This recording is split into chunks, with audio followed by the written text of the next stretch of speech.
Hello दोस्तों, मेरा नाम है के। किस्से, कविताएं और कहानियां यूट्यूब चैनल में आपका स्वागत है। आइए सुने पढ़े एक मजेदार कहानी। एक कहानी, बेताल पच्चीसी की सबसे ज्यादा कोमल रानी कौन। गौड़ देश में वर्धमान नाम का एक शहर था जिसमें शेखर नाम का राजा राज करता था। उसका अभयचंद्र नाम का दीवान था। उस दीवान के समझाने से राजा ने अपने राज्य में शिव और विष्णु की पूजा, गोदान, भूदान, पिंडदान आदि सब बंद कर दिए।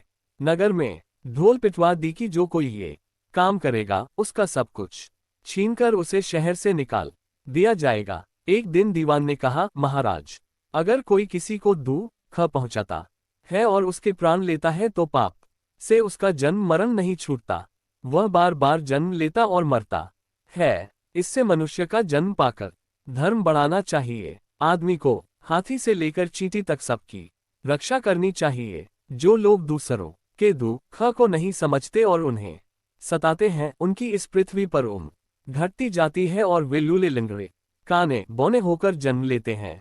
राजा ने कहा, ठीक है। अब दीवान जैसे कहता राजा वैसे ही करता। एक दिन अचानक राजा मर गया।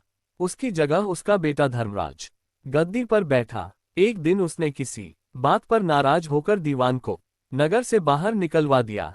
कुछ दिन बाद एक बार वसंत ऋतु में वह इंदुलेखा, तारावली और मृगांकवती, इन तीनों रानियों को लेकर बाग में गया।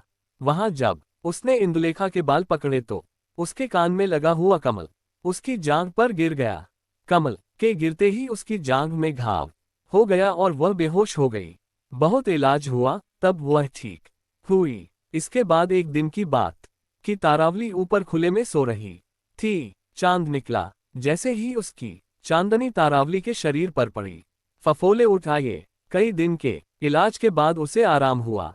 इसके बाद एक दिन किसी के घर में मूसलों से धान कूटने की आवाज हुई। सुनते ही मृगांकवती के हाथों में छाले पड़ गए। इलाज हुआ तब जाकर ठीक हुए। इतनी कथा सुनाकर बेताल ने पूछा, महाराज बताए, उन तीनों में सबसे ज्यादा कोमल कौन थी।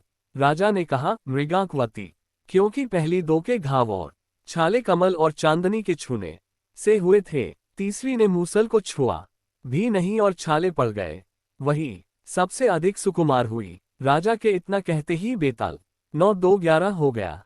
राजा बेचारा फिर मसान में गया और जब वह उसे लेकर चला तो उसने एक और कहानी सुनाए। दोस्तों, कहानी अच्छी लगी हो तो लाइक करे, शेयर करे और सब्सक्राइब जरूर करें। धन्यवाद।